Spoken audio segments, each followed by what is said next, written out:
আকি কেন্দ্ৰীয় কপৌফুল ৰঙালী বিহু উৎসৱ উদযাপন সমিতিৰ প্ৰচাৰ সম্পাদকৰ দায়িত্বত আছো মই আপোনালোকক জনাই পাই সুখী হৈছো যে আমাৰ যি কেন্দ্ৰীয় কপৌফুল ৰঙালী বিহু উৎসৱ উদযাপন সমিতি যি এবাৰ ৰঙালী উৎসৱ ভাগ আমাৰ 15-16 মে এপ্ৰিলত যি হৈ গ'ল খেল ধেমালি আৰু যি আমাৰ মূল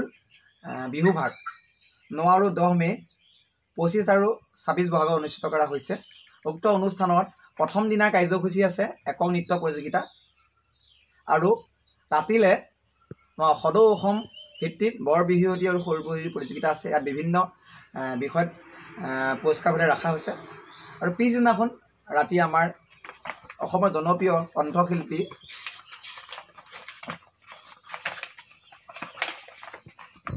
বৰুৱা আৰু প্ৰাপ্তি এইচ বৰুৱাৰ গীতৰ শৰাই মই আপোনালোকৰ চেনেলৰ জৰিয়তে সমূহ অসমবাসীৰ লগতে কাশীবাসী ৰাইজক আমাৰ এই কেন্দ্ৰীয় কপৌফুল ৰঙালী উৎসৱ ভাগলৈ নিমন্ত্ৰণৰ শৰাই আগবঢ়ালো। আপোনালোকৰ প্ৰথম দিনাখন কোন থাকিব? প্ৰথম দিনাখন বিশিষ্ট অতিথিসকল থাকিব আমাৰ মুকলি সভা আছে দিনত তাতো বিশিষ্ট অতিথিসকল উপস্থিত থাকিব বিশিষ্ট সাংস্কৃতিক কৰ্মী উপস্থিত থাকিব ইয়াত অতিথিসকলৰ নাম কি অতিথিসকল বিশিষ্ট অতিথিসকল থাকিব আৰু আপোনালোকৰ ইয়াত শিল্পী কোন কোন থাকিব শিল্পী আমাৰ আপোনালোকে গম পাইছে যে আমাৰ যিসকল প্ৰাপ্তি বৰুৱা বনিতা বৰুৱা থাকিব ইয়াত উপস্থিত লগতে আমাৰ স্থানীয় যিসকল শিল্পী সাংস্কৃতিক লগত জড়িত সকলোবিলাক ইয়াত উপস্থিত থাকিব আপোনালোকৰ প্ৰথম পুৰস্কাৰ কি প্ৰথম পুৰস্কাৰ আছিলে আপোনাৰ